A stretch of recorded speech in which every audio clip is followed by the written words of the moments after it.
Thank you for tuning in to Respect My Crown. Respect My Crown is a community designed to support women who desire to step into the abundance that awaits them. We know that right now is the time for us to manifest our visions and realize our dreams and accomplish our goals. And Respect My Crown is a support to women to deepen in spirituality, sisterhood, accountability, and service. I am super excited to have this very special guest on the phone with us today. Thao Lu is a certified yoga instructor, a food lover, a world explorer, and a holistic health advocate. She is passionate about the holistic lifestyle and believes in true healing and happiness that comes from the food that we eat and the lifestyle that we live. Through her own experiences, she's discovered joy in helping others to reach their optimum health. And I am telling you right now, if you go to her Instagram and you see the combination of healthy eating and exercising, meditation and mindfulness and sustainable living, you're going to fall in love with this woman. She is the creator behind Wealthy Being, a health and wellness website that focuses on holistic lifestyle habits. Please welcome my girl, Thao, to the Respect My Crown podcast. How are you? I'm good. Thank you so much for having me. I'm so excited to be here.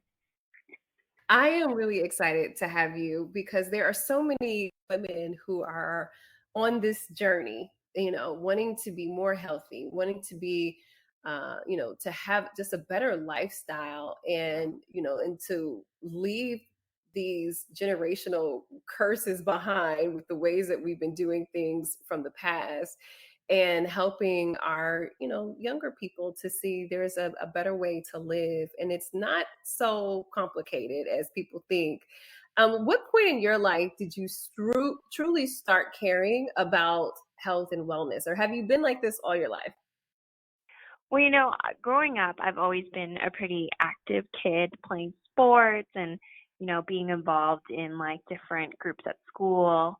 So I was always pretty active in that sense. But the real push for me to start truly caring about my health and wellness was well into my 20s. I'd been living with an autoimmune disease. I have psoriasis, and I'd had it since I was 5 years old.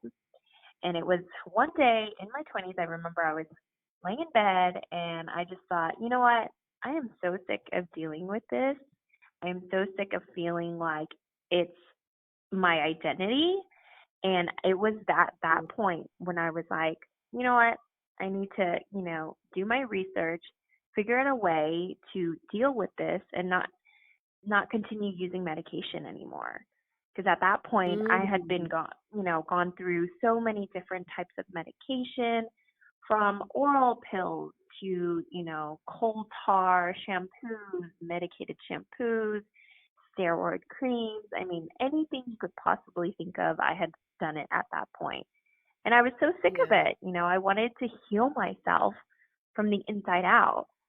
And I had been reading about so many other, people who had this sort of disease, and it was on different psoriasis forums where they're like, it obviously has a lot to do with what we eat and how much inflammation that we have in our bodies. And so I started taking that knowledge and going into an elimination diet so that I could pretty much eliminate and figure out what were my trigger foods that were causing me, Mm. all of this inflammation in my body.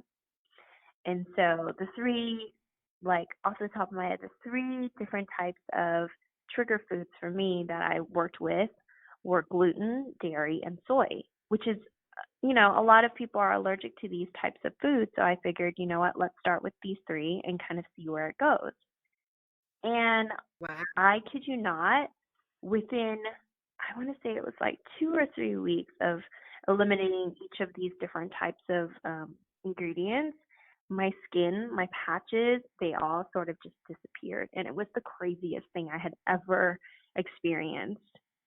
Isn't Wow. that nuts? Oh my Yeah. God. The elimination diet. What does that look like? Did you say, okay, for X amount of weeks, I'm just not going to eat bread first? That's exactly what I did. So I gave myself a few weeks on each different type of ingredient. So the first week I would, eliminate dairy in all forms, like milk and cheese and eggs. And I would journal each day how my body was reacting to it. And so from there, Mm, I kind of realized that dairy was one of my biggest triggers, as well as gluten, and so was soy. And once I had eliminated those three ingredients, my skin cleared. I also have IBS, which my stomach was feeling so much better. I wasn't feeling bloated or having, cramping mm, pain. So it was yeah. crazy to me that these three ingredients, simply just removing them from your diet, could actually give you, your health back, and it was insane. Oh, wow. I went pescatarian like a couple of years back for like 2 Mhm. years, and it wasn't that hard to give up meat at all. I did fish and Right. like shrimp or something for 2 years, and I at first I thought it was going to be really challenging, and it wasn't. Mhm. Now, however, I love pizza. Yeah, And girl, the I know. thought of giving up, pizza, it was just like, can I do this whole dairy thing? Because I Mhm. too, I live with vitiligo, and Mhm.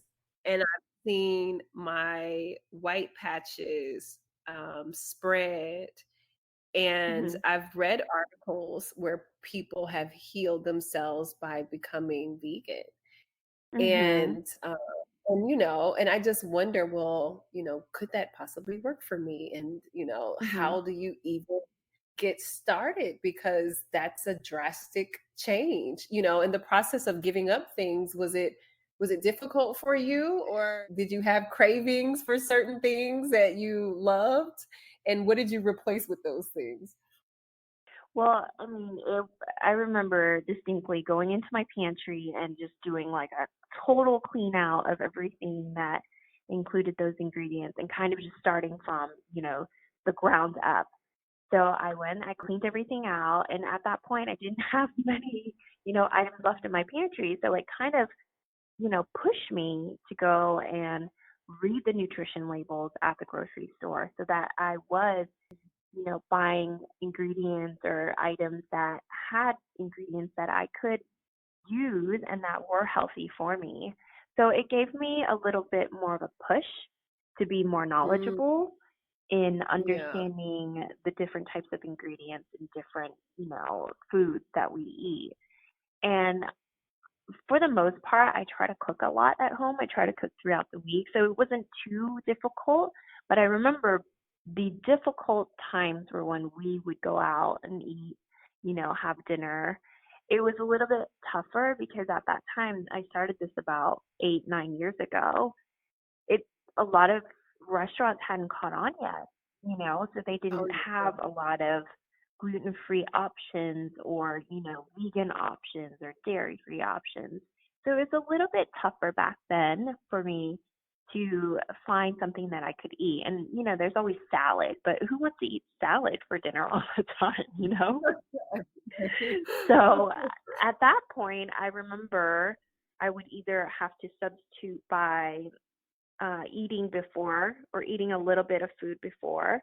And sometimes I actually let myself have a cheat day here and there just to have a little bit so that I'm not Yeah. feeling like I can't live. But for the most part, now many restaurants have, included these gluten-free options, dairy-free options, and so they're more accommodating now than they were, Oh, yeah. almost a decade ago. Yeah. I know for Yeah. me, in order to make a lifestyle change, I am a person who needs to be around people who are doing what it is that I ultimately want to do. And Right. so you and I have a mutual friend, Devon, and Devon is vegan. And I remember they invited me to their house last year for Thanksgiving. And I'm not gonna Mhm. lie, immediately I just started rolling my eyes. I'm like, oh my gosh, I'm going to the vegan's house for Thanksgiving. And what am I going to eat? And so I'm like, I'm going to be starving. And I got there and they had like this vegan macaroni and cheese that Mhm. I could not tell was vegan at all. It was made Right. from, I don't cashews or something. And then Mhm. spinach and just there was a sweet potato pie, sweet potato casserole that was vegan, and Mhm. I'm just could not understand. I'm like, wait a minute. I would never have even known that these things were vegan. Are there favorites of yours that you could share with people? Like, what are maybe your top 3 favorite dishes that you're like, everyone would probably love this if they just gave it a try? Well, I do make an amazing vegan macaroni and cheese, and I use cashews, potatoes, carrots, and nutritional yeast. And it comes like I Mm, remember making it for my husband one time, and he's been pretty supportive on this journey of mine, and he's tried a lot of my creations too. But I have to admit, aw. I was like, "Are you sure you want to try this?" And he said, "Yes, I want to try it." And he actually loves it, and he is a true meat eater, like completely was like, "This is amazing." Our niece is actually dairy. She's allergic to a lot of dairy and a few other sort of allergy ridden, ingredients. And so he was like, "This is perfect for her. She's allergic to dairy. You can make this for her and she would totally eat it." And I was like, "Yes, exactly. This is the kind of response that I want to hear, Yes. in trying to make food that's healthy, but also tastes good too." And so Yeah. macaroni and cheese is always an item in our house, and I use gluten-free pasta. And there's this brand called Tinky Yada that I buy, and they have it at Whole Foods, Central Market, or Sprouts. And it's brown rice pasta. And once you make it, you will not be able to tell the difference between this pasta and pasta that's made from semolina flour, which is a wheat gluten-based flour. And it's just Wow. as chewy. It boils the same, and it's so good for you because it doesn't have that extra gluten in it. And we always Oh, buy tons of it when we go to the grocery store. So we always have a supply of gluten-free pasta in our pantry. So yeah, so we that's so always make the macaroni and cheese. We also do another it's called Japanese curry, and we have it on rotation all the time. We just had it this past week. And it's a different type of curry. It's not very saucy like soupy like most curries are. mhm. It's a little bit of a Mm. thicker base. It's really good. It's got garam masala, which is an Indian spice, and curry, of course. And you can throw a bunch of vegetables in there. We always cook it with like king oyster mushrooms or like enoki mushrooms because they kind of have a very like filling, protein filled taste to them. So very similar to Yeah. meat if you're a meat eater. So we always throw like a bunch of different vegetables in there, including like sweet potatoes, and that's a staple at our house all the time. My husband asks for it all the time, and it's easy to make. You can make the curry base in advance and freeze it, and you just throw these cubes into the pot and cook it up, and it thickens the broth really quickly. So you Ooh, can have dinner in like 30 minutes.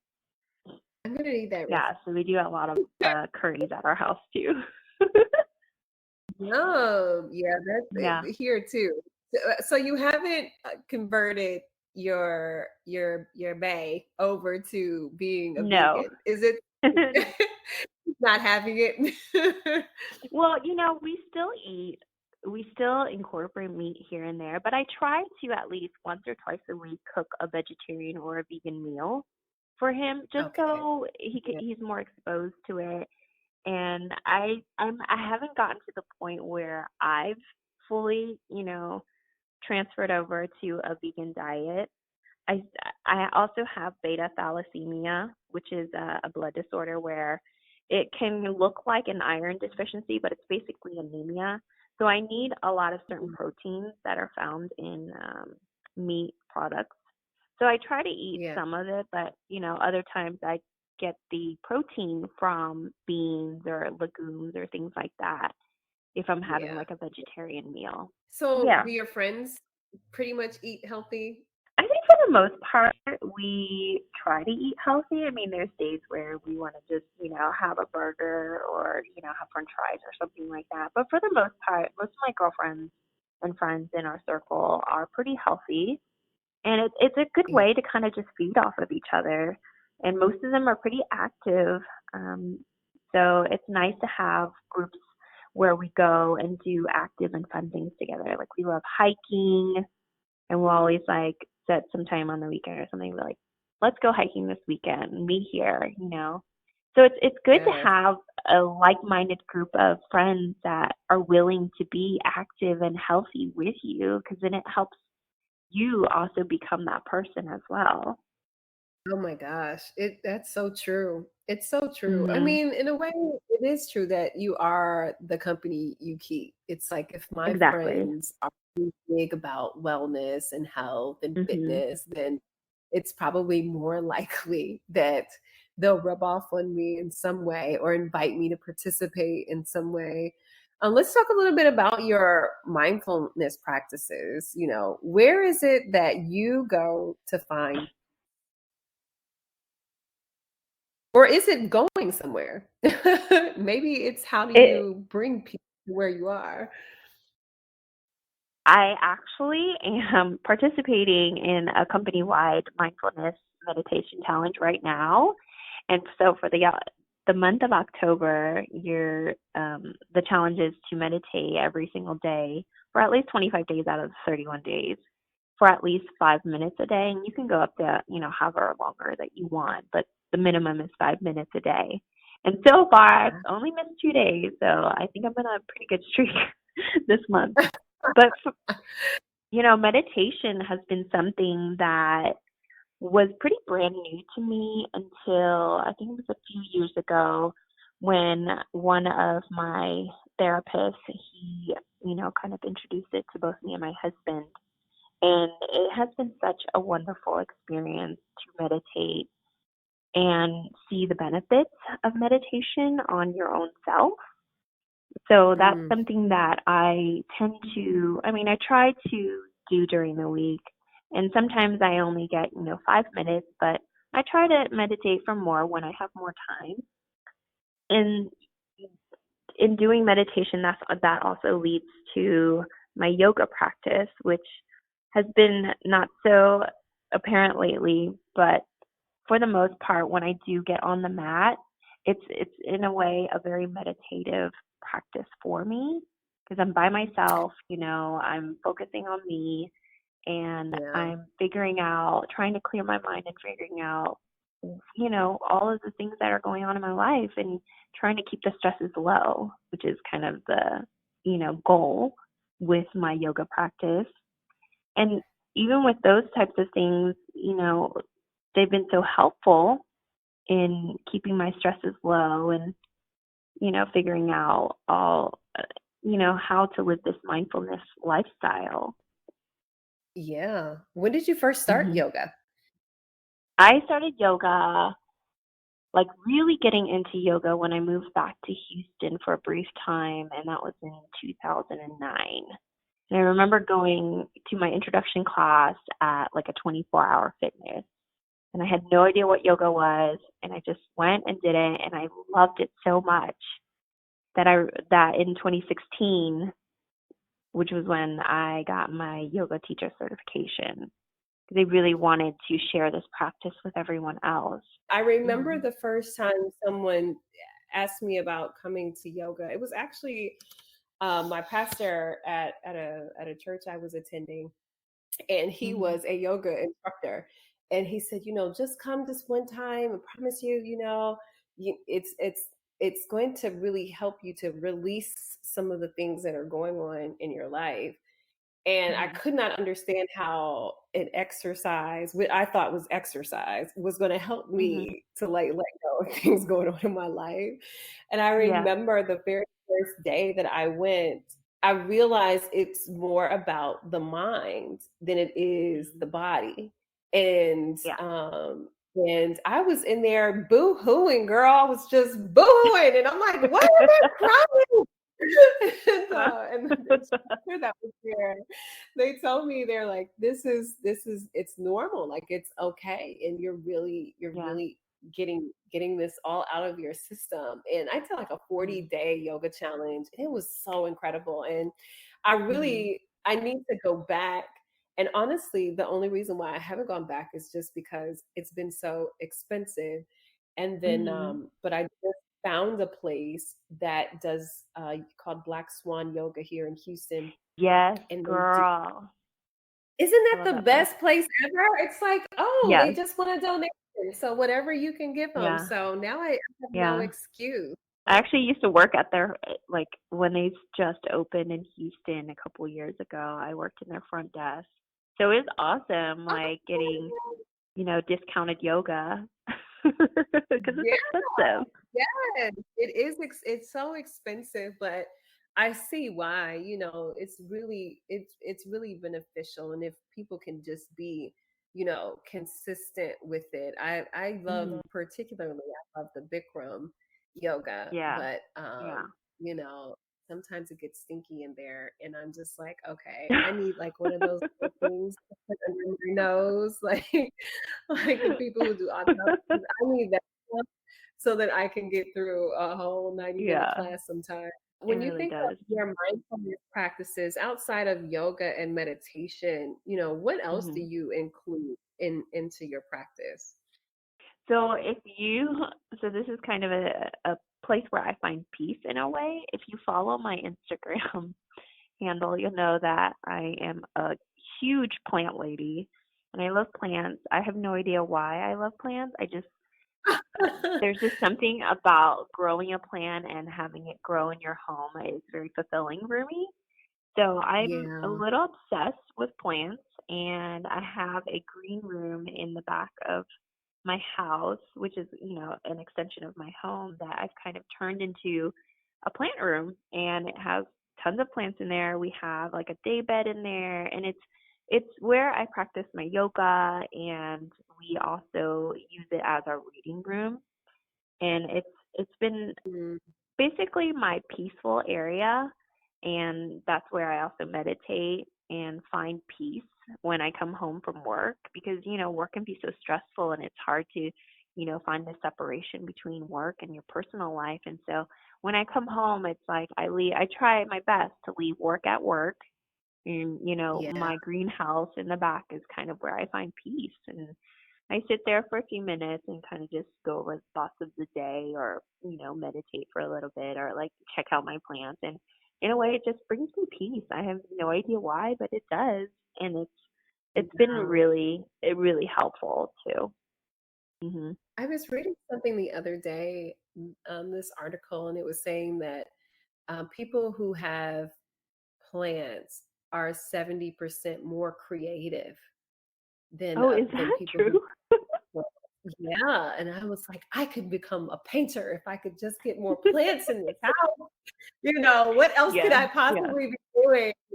I have plenty of plants outside, and I Hmm. too, I don't know what it is. It's just watching something grow.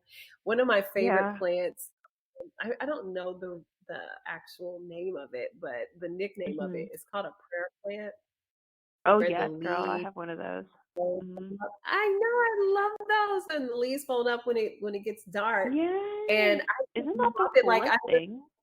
it's the coolest thing, and it's just like a reminder Hmm. that these plants are really alive. So, Yeah. what do you think if somebody is just starting on this wellness journey and they're saying, "Okay, I'm trying to get my life together, Hmm. and I definitely want to dive more into a holistic lifestyle." What are Hmm. a few things that they can do just to get started? Well, some of the stuff that we just talked about, like mindfulness practices, I think, just not trying to push yourself so much, but trying to incorporate mindfulness meditation, as much as or as little as you can during the week, even just taking a walk outside and, kind of clearing your mind when stepping away from your seat every so often, that also helps me. So that's a really good thing to remember during the day that like go outside, take a walk. get your mind off of things, see what is, like nature is very fulfilling for me, and nature is also very helpful for me. And I'm sure for a lot of other people, being around nature and being outside in the sun, it's very healing. And so just being Mhm. outside for a little bit of time is great to start. As for, your health journey, like start small. If your end goal is to become a vegan or even try it for a little bit, start small, stop, like each week, maybe eliminate one food, like maybe cheese for this week.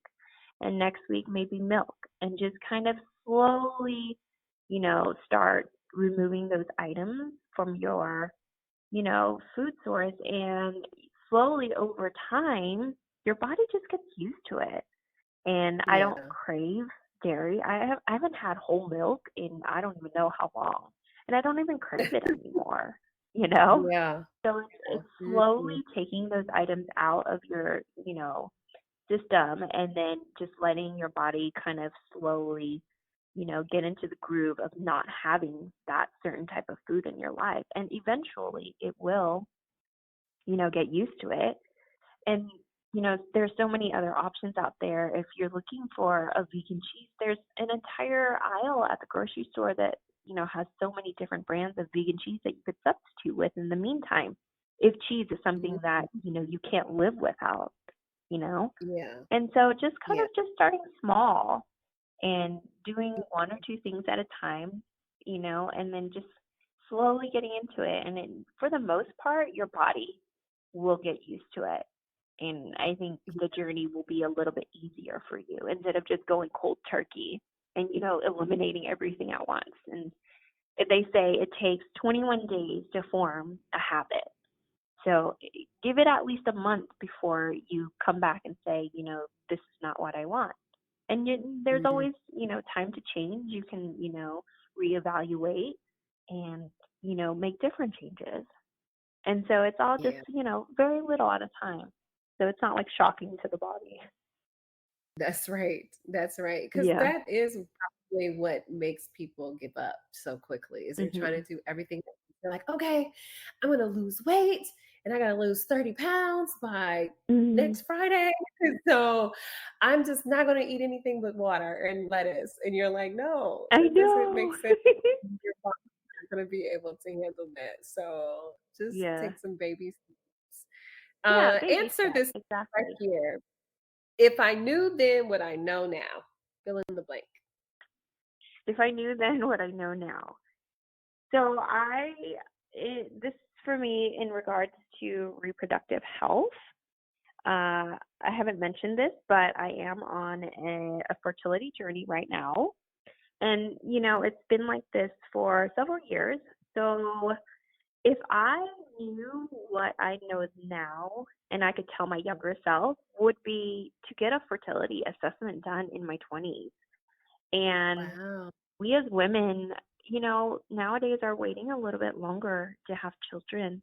We're waiting to figure out our careers, to have get married or whatever it is. We're waiting until we're kind of in our early to mid 30s before we even think about having children. And had I known that having children in your 30s would be a little bit more difficult than in your 20s, I would have gotten myself assessed in my 20s to figure out things like your hormone levels and your ovarian reserve, which is essentially the number of eggs that you have left in your body for the rest of your Mhm. life. And these are Yeah. important things if, having children is something that you want in your future. And also, if I had known that it would be this difficult now, then I probably would have thought about egg freezing in my 20s and kind of, Yeah. investing in my future in a way because w- as the years go by, it just gets more and more difficult to have kids. And so Yeah. I wish I had known and been educated in my 20s about these different options that they have now that, Yeah. I could have, taken advantage of in my 20s. And I just That's so really want good. other women out there to know that there's so many different options in your 20s and you may not be ready, which a lot of women aren't, and there's options for you to figure out, where you want to go later on in life so that you can Mhm. prepare for that. That is Mhm. so good. Being prepared. Yeah. It's just about being aware and knowing. That's so good. Mhm. Um, Mhm. is there a quote or a scripture that helps you to get through a tough time? I do. I have a quote, and it's very easy, and it goes, "Every morning is a new day. Take a breath and start over." And I feel Yeah, like this has helped me so much in my life because, tough times really don't last forever, and those feelings do fade away eventually over time. And I feel like this quote is so good because every day we kind of get to start over completely. Like you get to choose how you want your day to be, and you get to yeah, decide the feelings that you have that day.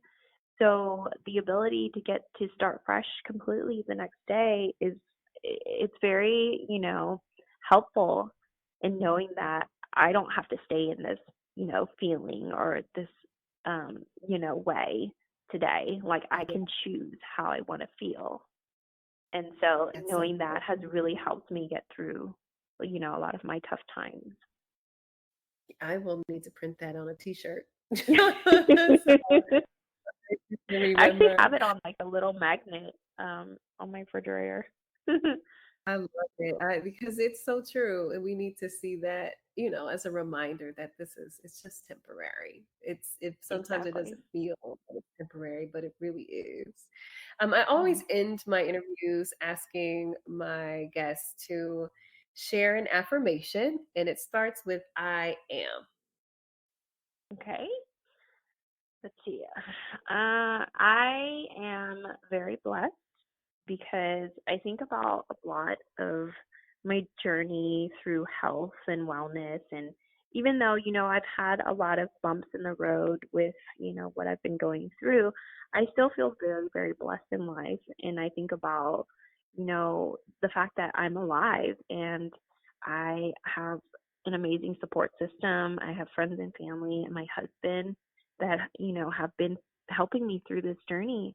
And so I feel truly blessed to have them supporting and this opportunity to kind of live life and build relationships and set examples for other people, so they can also, flourish in their health and wellness journey as well. Right. Yes. And thank you Hmm. for, blessing others with your knowledge and your experiences that are really helping others to live this holistic lifestyle and to build these wellness habits that, are changing lives.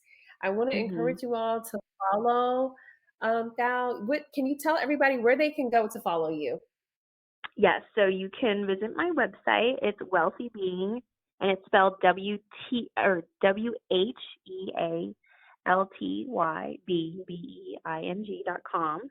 And my Instagram is the same thing at Instagram. You can also follow my Facebook page. It's the same Wealthy Being name. And I usually am very open on there. So if you ever have questions or want to talk about something specific, please just send me a DM. I am always available to chat.